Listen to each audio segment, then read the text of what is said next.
আসসালামু আলাইকুম, সবাইকে শুভেচ্ছা জানাচ্ছি। মাসুম মাহবুব দেখছেন ওপেন দ্য ইউটিউব চ্যানেল এবং মাসুম মাহবুব ফেসবুক পেজ। প্রিয় দর্শক, বেশ কিছু গুরুত্বপূর্ণ খবর আছে আজকের লাইভ সেশনে আপনাদের জন্য। প্রথম যে গুরুত্বপূর্ণ খবর সেটি হলো ডোনাল্ড ট্রাম্প চীন সফরে গেছেন এবং ইরানের নামে লম্বা বিচার দিয়েছে শি জিনপিং এর কাছে। তার মানে ট্রাম্প বুঝতে পারছেন যে ইরানকে তিনি কিছু করতে পারছেন না, এখন চীনের শরণাপন্ন হচ্ছেন তিনি। সবচেয়ে বড় গুরুত্বপূর্ণ খবর, মার্কিন ডেমোক্রেট শিবির থেকে গোপন তথ্য ফাঁস হয়ে গেছে। বলা হচ্ছে 50-এর অধিক যুদ্ধ বিমান ইরানের হাতে হারিয়েছে মার্কিন যুক্তরাষ্ট্র। পাশাপাশি নেতানিয়াহু গোপনে ইউরোপ সফর করেছেন, যার প্রতিক্রিয়ায় ইরান কঠোর বার্তা দিয়েছে এবং যে দেশগুলো ইরানে হামলা করেছে গোপনে লুকোচুরি করে, তাদের বিরুদ্ধে কি অ্যাকশন নিতে যাচ্ছে ইরান। পাশাপাশি কুয়েতকে এবার কঠোর বার্তা পাঠিয়েছে ইরান। হঠাৎ করে কুয়েতের উপর চেতল কেন ইরান? দর্শক, চলুন আমি আপনাদেরকে খবরগুলো একটা একটা করে দেবার চেষ্টা করছি। হ্যাঁ, আমি দেখতে পাচ্ছি আপনারা যে যেখান থেকে দেখছেন, কমেন্ট করছেন, আমি দেখতে পাচ্ছি। আমার দর্শকরাও হয়তো দেখতে পাচ্ছে যারা লাইভে আছেন।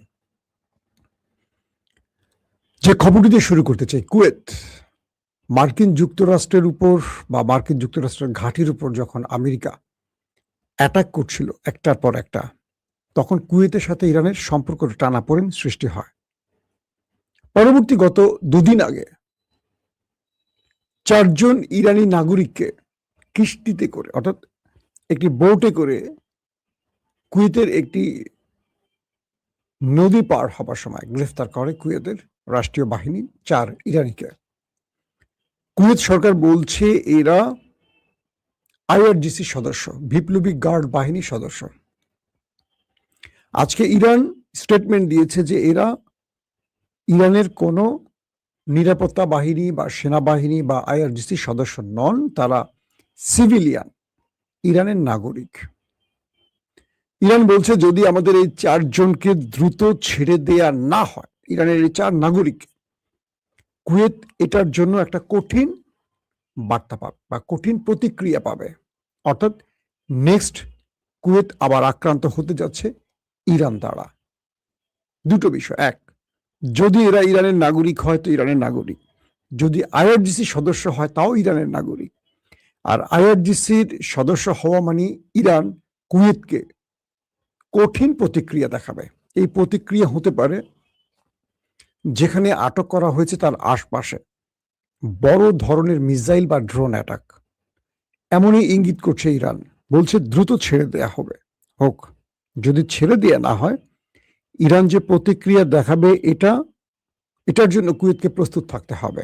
তার মানে ইরান আর আরবকে টেবিলে বসে আলোচনা ডাকবে না, এরপর অস্ত্রের ভাষায় জবাব দেবে। 2 নম্বর গুরুত্বপূর্ণ খবর, গোপনে ইউরোপ সফর করেছেন ইসরায়েলের প্রধানমন্ত্রী নেতানিয়াহু। এই সফরটি ছিল 26 বা 27 তারিখ। আজ হলো 14 মে, তাই তো? আজকে 2026-এর 14 মে। আর এই দেখাটি হয়েছিল গত মাসের 26-27 তারিখে। ইসরায়েল ইউরোপের যে দেশগুলোতে গোপনে, মানে ইসরায়েলের প্রধানমন্ত্রী দেখা করেছেন, এই তথ্যটি বিবিসি যখন ইরানের পররাষ্ট্রমন্ত্রী আব্বাস আরাকচির সামনে তুললেন, আব্বাস আরাকচি বলছেন যে এই খবরটা আমরা জানি যে ইউরোপের কোন কোন দেশে ইসরায়েল গোপনে দেখা করেছে। তিনি বলছেন যার বিরুদ্ধে ইন্টারন্যাশনাল ক্রাইম কোর্টে, আদালতে মামলা হয়েছে গণহত্যার জন্য, তাকে ইউরোপ কিভাবে আশ্রয় দেয় বা তার সাথে কিভাবে ইউরোপের রাষ্ট্রগুলো দেখা করে। অর্থাৎ এই যুদ্ধটা যখন চলছিল আমেরিকা, ইসরায়েল এবং ইরানের মধ্যে, তখন গোপনে নেতানিয়াহু ইউরোপ সফরে গিয়েছেন। হতে পারে যে সময়টা তাকে আমরা গুম শুনেছি, মরে গেছে, এরকম অনেক কিছু হতে পারে। ইরান বলছে যেসব দেশ ইসরায়েলকে সমর্থন দেবে বা তাদের সাথে গোপনে সম্পর্ক রাখবে বা প্রকাশ্যে সম্পর্ক রাখবে, তাদের ব্যাপারে আমাদের প্রতিক্রিয়া খুব কঠিন। অর্থাৎ আমরা ধরে নেব সেই সব দেশ ইরানি জাতির সাথে বিশ্বাসঘাতকতা করছে, প্রতারণা করছে। যে আজিম বা যে সম্মানিত ইরানি জাতির সাথে ইউরোপের যে দেশগুলো বেইমানি করবে, প্রতারণা করবে ইসরায়েলকে সমর্থন করে, আমরা হরমুজ প্রণালীতে তাদেরকে সেই শিক্ষাটা দিতে চাই। অর্থাৎ ইউরোপকে এবার একদম সর্বোচ্চ লেভেলে সতর্ক করছে ইরান। তবে ইউরোপ বলছে যে না, আমাদের সাথে এমন কোনো দেখা হয়নি। একটা বিষয় বুঝতে পারছেন আপনারা, যে ইসরায়েলকে ইউরোপ পেলে পুষে বড় করছে, সেই ইউরোপ ইরানের ভয়ে এখন ইসরায়েলের প্রধানমন্ত্রী নেতানিয়াহুর সাথে সাক্ষাৎ করে সেটা প্রকাশ করতে পারছে না। ভয় মানে ইরানকে তারা কি পরিমাণ ভয় পাচ্ছে, যাদের উপরে বসে আছে মার্কিন যুক্তরাষ্ট্রের মতো একটি পরাশক্তি, তারপরও ইরানকে ভয় পাচ্ছে। কারণ ইরান আমেরিকাকে যে ধলাইটা দিয়েছে, তারপরে ইউরোপের কাঁপানি ছুটে গেছে। ইরান যখন বলছে যে যারা নেতানিয়াহুর সাথে দেখা করেছেন বা নেতানিয়াহুর সাথে দেখা শুধু করছেন না, তার সাথে গোপনে যোগাযোগ রাখছেন, সেই সব ইউরোপীয় রাষ্ট্রকে আমরা শিক্ষা দেব, আমরা হরমুজে তাদের জন্য ওয়েট করছি। ইউরোপে সেই দেশগুলো বলছে যে না, আমরা নেতানিয়াহুকে কোনো প্রকার আশ্রয় দেয়নি, প্রশ্রয় দেয়নি, কিংবা তার সাথে তারা আমাদের দেশগুলো বা নেতানিয়াহু আমাদের দেশে ভিজিট করতে পারেনি বা করতে দেওয়া হয়নি। তার মানে এটিকে তারা গোপন করছে ইরানের ভয়। ইরান এমন এক ভয় তৈরি করেছে পশ্চিমা দুনিয়ায় আমেরিকাকে ধোলাই দিয়ে। পাশাপাশি ইউরোপের অনেক দেশ, তারা যে তেলের স্টোরেজ গুলো আছে, বিশাল বিশাল তেলের স্টোরেজ আছে না, প্রতিটা দেশই থাকে, এই তেলের স্টোরেজের আশেপাশে বিশাল বিশাল করে নেট, জালের মতো লোহার জাল তৈরি করে ঢেকে দিয়েছে তেলের কূপগুলোকে। তেলের কূপ তো নয়, তেলের স্টোরেজ গুলোকে। কত দূরে ইউরোপ ইরান থেকে, সেই ইউরোপ তারা তাদের তেলের স্টোরেজ গুলো লোহা দিয়ে, লোহার পাত দিয়ে, লোহার ছাকনি দিয়ে, লোহার নেট দিয়ে ঢেকে দিচ্ছে, যাতে ইরানের ড্রোন এসে এখানে হিট করে আগুন ধরিয়ে দিতে না পারে। কারণ সৌদি আরব, আরব আমিরাত সহ আরো অনেক দেশ গোপনে ইরানে মার্কিন এবং ইসরায়েলের সাথে সম্পৃক্ত হয়েছিল, যারা ইরানের মধ্যে হামলা করেছে গোপনে, প্রকাশ্যে না। ইতিমধ্যে আরব আমিরাতের নাম, সৌদি আরবের নাম চলে এসছে। রয়টার্স সহ, ওয়াল স্ট্রিট জার্নাল সহ বেশ কয়েকটি গণমাধ্যম এই তথ্য ফ্লাশ করেছে। তবে বলা হচ্ছে যে সৌদি আরব এই কাজটি করার পর ইরানের সাথে তাদের টেবিল টক হয়েছে, আলোচনা হয়েছে, এবং সৌদি আরব বলছে যে আমরা এই কাজ আর কখনো করবো না, আমাদেরকে ক্ষমা করো, অ্যাটলিস্ট আমাদেরকে আর মেরো না। এরপর ইরান সৌদি আরবে হামলা কমিয়ে দিয়েছে, কিন্তু আরব আমিরাত কন্টিনিউ ইরানের সাথে বিশ্বাসঘাতকতা করে আসছে, এবং ইরান এখন পর্যন্ত আরব আমিরাত কি টার্গেট করছে, বলা হচ্ছে সৌদি আরবে ভুলটির প্রায়শ্চিত্ত হিসেবে যুদ্ধবিরতির পর আমেরিকা গত কদিন আগে আরেকটি মিস অ্যাডভেঞ্চারের চেষ্টা করেছিল। অর্থাৎ আবারও ইরানে হামলার পরিকল্পনা করে প্রস্তুতি নিচ্ছিল, কিন্তু সৌদি আরব আমেরিকাকে আর অ্যাটাক করতে দেয়নি, তার ঘাঁটি, তার আকাশ, তার স্থল কিচ্ছু ব্যবহার করতে দেয়নি, যেই কারণে আমেরিকা শেষ পর্যন্ত ইরানে আক্রমণ করতে পারেনি। তার মানে ইরানের সাথে পেছন থেকে যে ভুলটি সৌদি আরব করেছে সেটি আবার শুধরে নিয়েছে আমেরিকাকে যুদ্ধে বাধা দিয়ে। কিন্তু আরব আমিরাত কন্টিনিউ এখন পর্যন্ত ইসরায়েলের সাথে মিশে ইরানকে ধ্বংস করার সর্বোচ্চ পরিকল্পনা করছে, এটা ইরান বলছে, গণমাধ্যমগুলো বলছে। তো ইরান বলছে যেসব দেশ গোপনে ছুরি মেরেছে তাদেরকে আমরা চিনি, আমাদের নেক্সট টার্গেট তারা। সেটা বলেনি কারা কারা, বলছে যারা পেছন থেকে ছুরি মেরেছে আমরা প্রত্যেককে চিনি, এবং নেক্সট টার্গেট তারা। এখন তারাই হয়তো বা তাদের তেল স্টোরেজ গুলোকে নেট দিয়ে ঢেকে দিচ্ছে, যে কখন ইরান আবার হিট করে বসে। কারণ ইউরোপ বুঝতে পারছে যুদ্ধটা চলবে, যুদ্ধটা থেমে যাবে না। ডোনাল্ড ট্রাম্প আক্রমণ করুক আর ইরান করুক, এই যুদ্ধটা আবার ছড়াবে, কারণ ইরান হরমুজ প্রণালী ছাড়বে না। আসেন তারপরে গুরুত্বপূর্ণ খবর, ডোনাল্ড ট্রাম্প অনেকগুলো বিচার নিয়ে গেলেন শি জিনপিং এর কাছে, চীনের রাষ্ট্রপ্রধানের কাছে। বললেন কোনোভাবেই ইরানকে তিনি হরমুজ প্রণয়তে টোল নিতে দেবেন না। ইরান তার দাবিগুলো এর আগেই আব্বাস আরাকচির মাধ্যমে চীনকে জানিয়ে এসছে। এখন চীন তো আসলে প্রকৃত বন্ধু না শত্রু সেটার চেয়ে বড় জিনিস, চীন হলো বিজনেসম্যান, বাণিজ্য করে। চীন আপনাকে ততক্ষণ হেল্প করবে যতক্ষণ আপনাকে প্রয়োজন আছে। হ্যাঁ, চীন জানে যে ইরানের এই উত্থানে, আমেরিকার এই পতন চীনের জন্য সবচেয়ে বেশি লাভ, রাশিয়ার জন্য সবচেয়ে বেশি লাভ, ইরানের যতটুকু লাভ তার চেয়ে বেশি দুটো দেশের লাভ। আবার আমেরিকা যদি চীনকে বড় অঙ্কের কোনো বাণিজ্য দেয়, যে তোমার ট্যারিফ তুলে দিব, এটা তুলে দিব, ওইটা তুলে দিব, তোমাকে আমি এত ট্রিলিয়নের একটা বাজার তৈরি করে দিব আমেরিকায়, তুমি ইরানকে হরমুজ ছাড়তে বলো, সেক্ষেত্রে চীন কি করবে এটা হয়তো সামনে বলা যাবে, এখনই বলা যাবে না। তবে চীন আবার যাকে বুক দেখায় তাকে পিঠ দেখায় না। সাম্প্রতিক সময় আমরা এরকম দেখি না। রাশিয়া যেটি করে, যেমন রাশিয়া আমেরিকার ব্যাপারে ইরানকে সব রকম সাহায্য করে, কিন্তু রাশিয়া ইরানকে ইসরায়েলের বিরুদ্ধে সাহায্য করে না। কারণ ইসরায়েলের বড় একটি ধনকুবের বা ইসরায়েলের বড় একটি ইহুদি জাতি গোষ্ঠী যারা রাশিয়ান, যে জন্য রাশিয়া ইসরায়েলের বিরুদ্ধে ইরানকে খুব বড় ফ্রেমে সাহায্য করে না, আমেরিকার বিরুদ্ধে করে। তো এক্ষেত্রে একটা বিষয় আছে। আরেকটা বিষয় হলো যে ট্রাম্প চীনের কাছে টোটাল বিষয়গুলো তুলে ধরছেন। চীন এখন ইরানকে কতটুকু করতে বলবে। এক, চীন আদৌ, ইরান আদৌ কি চীনের সব কথা রাখবে কিনা, রাখার পজিশনে ইরান আছে কিনা, যে আমেরিকাকে তোয়াক্কা করে না সে তো চীনকে তোয়াক্কা করবে না। চীনের সম্পর্কে একটি তথ্য দিয়ে, চীন রাশিয়া ইরানের উপর নির্ভর করে যুদ্ধে নামেনি। মনে রাখবেন, আমরা অনেক সময় অনেককে দেখি বলতে চীন রাশিয়া এটা করে দিয়েছে, ওটা করে দিয়েছে। হ্যাঁ, এই যুদ্ধে তারা সাহায্য করছে, তাদের স্বার্থে করছে। চীন এবং রাশিয়া ইরানকে যতটুকু সাহায্য করছে তাদের স্বার্থে করছে, স্বার্থ ছাড়া করছে না। কেউ স্বার্থ ছাড়া যুদ্ধে জড়ায় না, সাহায্য করেও না।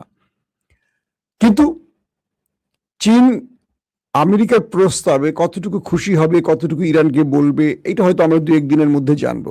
2 দিনের সফর তো শেষ পর্যন্ত হরমুজ ইস্যুতে এখন পর্যন্ত, যেমন গতকালকে চীনের 10টি জাহাজ ইরান মানে কি বলবো হরমুজ ত্যাগ করতে পেরেছে, আমেরিকা কিচ্ছু করতে পারেনি। পাকিস্তানের জাহাজ হরমুজ ত্যাগ করতে পেরেছে, কারণ আমেরিকার সাথে এই দুতিয়ালিটা, মধ্যস্থতাটা পাকিস্তান করছে। তো এইভাবে কৌশলে খেলাগুলো খেলছে এখন চীন এবং পাকিস্তান, পাশাপাশি ইরানও। তো ইরানের 80% তেল এক চীন নিয়ে থাকে। চীনের বাজার খোলা রাখলে তো চীনের ইরানে কোনো সমস্যা নেই। তো এখন ট্রাম্প কি চাইছে, চীন ইরানকে কতটুকু বাধ্য করবে, সেটা হয়তো আমরা আগামী 1-2 দিনের মধ্যে বুঝতে পারবো, একটা ব্যাপার। পাশাপাশি চীন যদি আমেরিকাকে ম্যানেজ করে যুদ্ধটাকে স্থায়ীভাবে বন্ধ করতে পারে, সেক্ষেত্রে আমেরিকাকে, ইরানকে কি কি ছাড় দিবে ডোনাল্ড ট্রাম্প, সেই বিষয়গুলো এই আলোচনায় উঠছে। পাশাপাশি অর্থনীতি, বাণিজ্য এগুলো থাকবে, এগুলো আমাদের মূল বিষয় না। অনেকে মনে করেন যে চীন ইরানকে চাপ দিবে না। ইরান কারো চাপ নেয়ার দেশ না, এটা মনে রাখবেন। ইরান প্রয়োজনে কালকে চীনের সাথে লড়ে যাবে। মানে এরা এমন একটা জাতি, আমাদের মতো না। এরা কে বড় কে ছোট সেটা দেখে না। এরা এদের নিজের স্বার্থকে চিন্তা করে লড়াইটা করে। আমেরিকার সাথে আমেরিকা দেখেন এই যুদ্ধটা বন্ধে কি না কি করতেছে, এর দ্বারা যাচ্ছে, ওর দ্বারা যাচ্ছে, চীনের কাছে যাচ্ছে, রাশিয়ার ফোন দিচ্ছে, পুতিনের ফোন দিচ্ছে, তুরস্কের ফোন দিচ্ছে, পাকিস্তানে বলছে। ইরান বলছে যে না, তুমি আমাকে মেরেছো, আমার এত লোক মারা গেছে, আমার সুপ্রিম লিডার মারা গেছে, আমার এত সম্পদ ধ্বংস হয়েছে, বিনিময়ে আমাকে এই জিনিস দিতে হবে। এখন কারণ তুমি ক্ষতি করছো, ক্ষতি পোষাতে হবে। ইরানের বর্তমান রাষ্ট্র বা মুস্তফা খামেনি বা আইআরজিসি, তারা আমেরিকাকে কোনোভাবে আর ছাড় দিতে রাজি না। আসেন সবচেয়ে গুরুত্বপূর্ণ যে খবরটি দিতে চাই এখন, আপনারা যেটার জন্য বসে আছেন। মার্কিন যুক্তরাষ্ট্রের বর্তমান সরকার হলো রিপাবলিকান, তার বিপরীতে ডেমোক্রেটের পক্ষ থেকে আজকে বলা হয়েছে যে ইরান আমেরিকার যুদ্ধে মার্কিন যুক্তরাষ্ট্র এ পর্যন্ত 39টি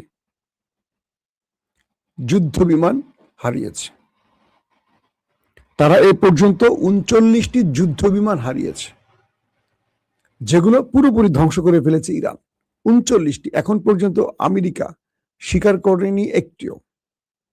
তার মানে একটিও স্বীকার করেনি, বলছে কিছু কিছু আমাদের ক্ষতিগ্রস্ত হয়েছে, জরুরি অবতরণ করেছে, কিন্তু ধ্বংসের কথা বলেনি। 39টি বিমান ধ্বংসের অর্থ কি বলেন? এই 39টি বিমানে কতজন পাইলট মার্কিন সেনা ছিল হিসেব করেন। ডেমোক্রেটরা বলছে আরো 10টি ড্যামেজ করে দিয়েছে, যেগুলো বিশাল অঙ্কের ব্যয়ের মাধ্যমে মেরামত করতে হবে। তাহলে হলো কটি? 39 থেকে 49টি। 50 হিসাব পেয়েছেন? বলা হচ্ছে মার্কিন যুক্তরাষ্ট্রের রণতরীতে ইরান যে অ্যাটাক করেছে এবং আগুন ধরে গেছে, যেটি পরবর্তী পালিয়ে গ্রিস চলে গেছে, সেখানে তো আগুন ধরেছে কোনো মানে পল্টনের উপরে না বা ফ্লোরের উপরে না, ওটার উপরে রণতরীর উপর তো সারি সারি সাজানো যুদ্ধ বিমান ড্রোনগুলো, সেখানে কতগুলো ধ্বংস হয়েছে। সেখানে আগুন ধরে গেছে, সেখানে 5,000-এর মতো সেনা থাকে, তাদের অবস্থা কি? অর্থাৎ পুরো হিসেবে বোঝা যাচ্ছে 60-70-এর উপরে ইরান আমেরিকান যুদ্ধ বিমান ধ্বংস করে দিয়েছে, ড্রোনের হিসাব না, শুধু যুদ্ধ বিমান। তো ডেমোক্রেটদের এই বক্তব্যের পর বোঝা গেছে বা জানা গেছে যে ইরান আমেরিকার উপর যে ধোলাই চালিয়েছে, মোটামুটি শক্ত জবাব দিয়েছে। এবং ইরান যে প্রতিদিন দাবি করত 150, 200, 250, 300 মার্কিন সেনাকে ওপারে পাঠিয়েছে, তার তথ্যগুলো এখন আসতে শুরু করেছে। আমেরিকা 13 জন না 16 জন যে বলছে, আর সংখ্যা বাড়েনি। তাহলে ইরান যে ম্যাসিভ আকারে এত হিট করেছে, তাদের ঘাঁটিগুলোকে ধ্বংস করেছে, তাদের যুদ্ধ বিমানগুলোকে ধ্বংস করেছে, এক ইস্পাহান পাইলট উদ্ধারের অভিযানে সেখানে কয়শো মার্কিন সেনাকে শুইয়ে দিয়েছে ইরান, তার হিসাবটাও আমেরিকা দেয়নি। এখন ডেমোক্রেটদের এই তথ্যের আলোকে এটা বোঝা যাচ্ছে, ইরান আমেরিকাকে এত বড় ধোলাইটা দিয়েছে বলেই ডোনাল্ড ট্রাম্প এখন যুদ্ধবিরতির দাবি তুলে এই রাষ্ট্র ওই রাষ্ট্র ছুটে বেড়াচ্ছেন ইরানকে ম্যানেজ করার জন্য। ইরানকে বারবার বলছে যে তুমি কিছু প্রস্তাব দাও, আমি যুদ্ধ শেষ করতে চাই। এবং এই ধোলাইটা খাওয়ার পর আরব আমিরাত বা ইসরায়েল আমেরিকাকে দ্বিতীয়বার যুদ্ধে নামাতে পারছে না। আমেরিকা ভয় পেয়ে গেছে যে ইরান তাদের এই অল্প সময়, মাত্র 40 দিনে এত ব্যাপক ক্ষতি করেছে, কত ট্রিলিয়ন মার্কিন ডলারের ক্ষতি করেছে। এই যুদ্ধ আমেরিকা এত কিছু হারিয়েছে, বিনিময় কিচ্ছু পায়নি। আমেরিকা টার্গেট ছিল কি? ইরানের রেজিম চেঞ্জ করা, সরকার পতন। সরকার টিকে আছেন, আরো মজবুত হয়েছে। আমেরিকার দ্বিতীয় টার্গেট ছিল ইউরেনিয়াম লুট করা। ইউরেনিয়াম এখনো ইরানের হাতে, বলা হচ্ছে উল্টো ইউরেনিয়াম এখন পারমাণবিক বা নিউক্লিয়ার বোমায় রূপ নিচ্ছে, যেটা এতদিন নেয়নি সেটা নিচ্ছে। 3 নাম্বার, মিসাইল প্রোগ্রাম বন্ধ করা। মিসাইল প্রোগ্রাম আরো ভয়ঙ্কর গতিতে শুধু বাড়ছে না, মার্কিন যে মিসাইল বোমাগুলো ইরানে অবিস্ফোরিত ছিল, সেগুলো রিভার্স ইঞ্জিনিয়ারিং এর মাধ্যমে এগুলো আবার এখন ইরান তৈরি করছে। অর্থাৎ আমেরিকান মিসাইল এখন ইরান নিজে বসে তৈরি করছে সেগুলোর আদলে। তার মানে এই যুদ্ধে আমেরিকা ইরানের কাছ থেকে কিচ্ছু পায়নি। আগামী দিনগুলোতে আরো বড় ফিরিস্তি আসবে, এটা আমরা কনফার্ম বুঝতে পারছি। তার মানে আমার ছবি আবার আটকে গেছে। বাবা, ক্যামেরাটা অফ করে অন করো তো, অন করো।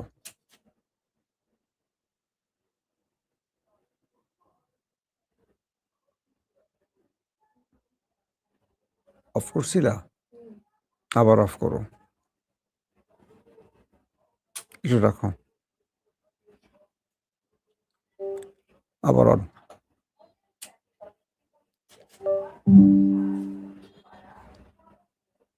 কি হয় হঠাৎ করে?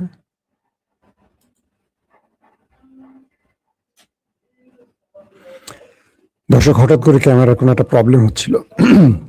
তো এই পরিস্থিতিতে ইরান যেই ধোলাইটা চালালো ওদের উপর, এবং ডেমোক্রেটরা যে সংখ্যাটা বলল, এতে করে অনুমান করেন এতগুলো যুদ্ধ বিমানে কতগুলো পাইলট, কতগুলো সেনা ছিল, হিসেব করেন।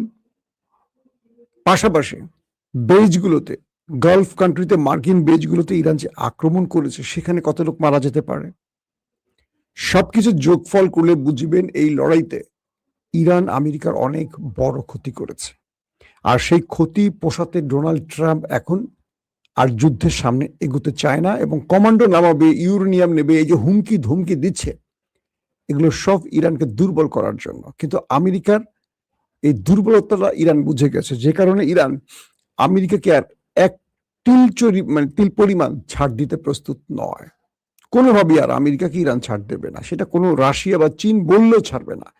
ইরান তার কাজটি এবার করতে চায়, যেটি গত 40 বছর ধরে ইরান প্রস্তুতি নিয়েছিল আমেরিকার বিরুদ্ধে, সেটি এবার বাস্তবায়ন করতে চায়, কারণ বিজয়ের পথে আছে ইরান। আল্লাহ হাফিজ।